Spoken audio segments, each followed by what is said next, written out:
Hello दोस्तों, आपका स्वागत है संपादकीय हिंदी डिक्टेशन में। इसी तरह के डेली नए और सबसे पहले वीडियो के लिए मेरे चैनल को लाइक करें, शेयर करें और सब्सक्राइब करें।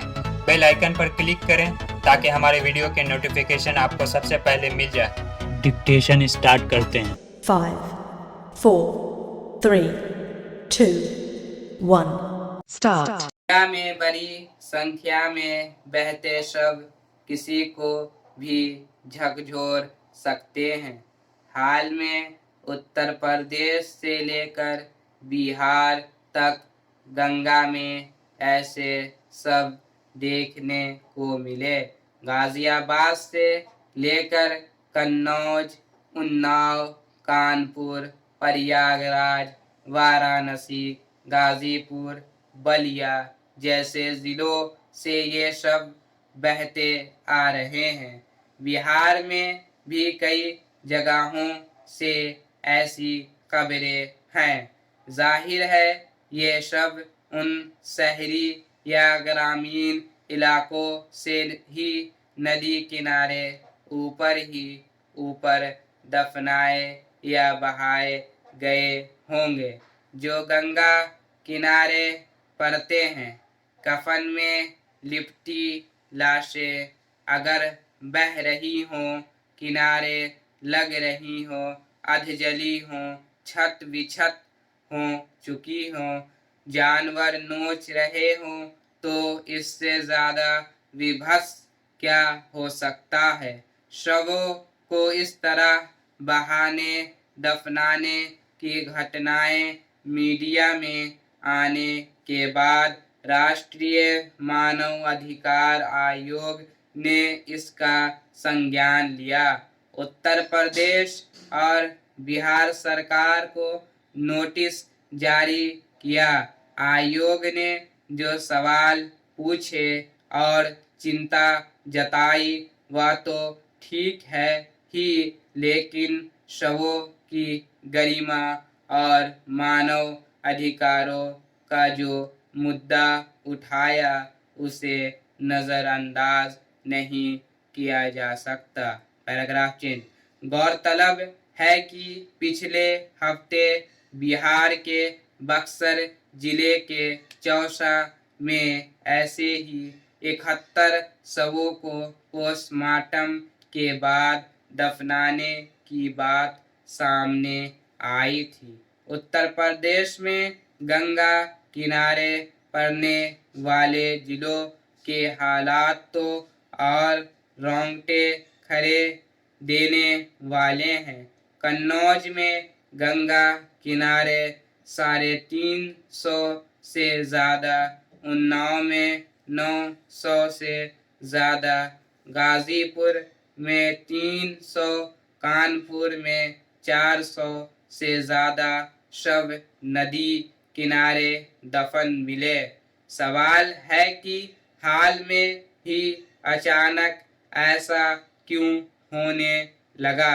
माना जा रहा है कि ये सब उन लोगों के हैं जो कोरोना संक्रमित थे और इनके परिजनों की हैसियत अंतिम संस्कार का खर्च उठाने की भी नहीं थी। कोरोना संक्रमितों के अंतिम संस्कार के लिए शमशान में जिस तरह से लूट खसूट मची है, मोटी रकम ऐठी जा रही है और घंटों कतार में लगना पड़ रहा है, वह किसी से छिपा नहीं है। दूसरी महत्वपूर्ण बात यह है कि जिन जिलों में यह सब देखने को मिल रहा है वे महामारी की चपेट में है। भले सरकारें कितने दावे क्यों न करती रहें कि ग्रामीण इलाकों में हालात काबू में है, इलाज के सारे बंदोबस्त हैं, लेकिन लाशों के ये ढेर असलियत उजागर करने के लिए काफी है। अब इसमें ज्यादा शक नहीं बचा कि संक्रमण की जांच इलाज से लेकर अंतिम संस्कार तक में सरकारों ने जो लापरवाही दिखाई, ये सब उसी का नतीजा है।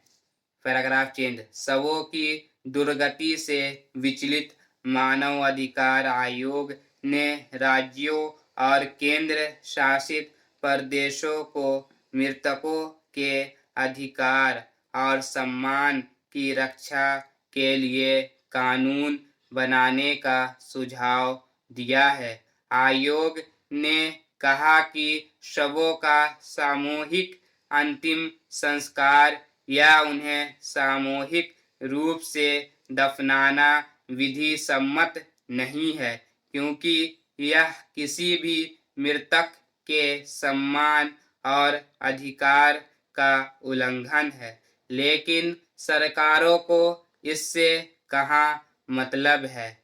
कहना बड़ा आसान है कि जो चला गया वह मुक्ति पा गया, लेकिन यह नहीं भूलना चाहिए कि ये सब ऐसे कठोर सवाल भी छोड़ गए हैं जिनका जवाब एक न एक दिन सरकारों को देना ही पड़ेगा। संविधान का अनुच्छेद 21 सिर्फ जीवित व्यक्ति को ही गरिमा और सम्मान के साथ जीने का अधिकार नहीं देता, बल्कि मृत व्यक्ति को भी वह समान रूप से यह अधिकार प्रदान करता है। मृतक के अधिकारों और गरिमा की रक्षा राज्य का कर्तव्य है, लेकिन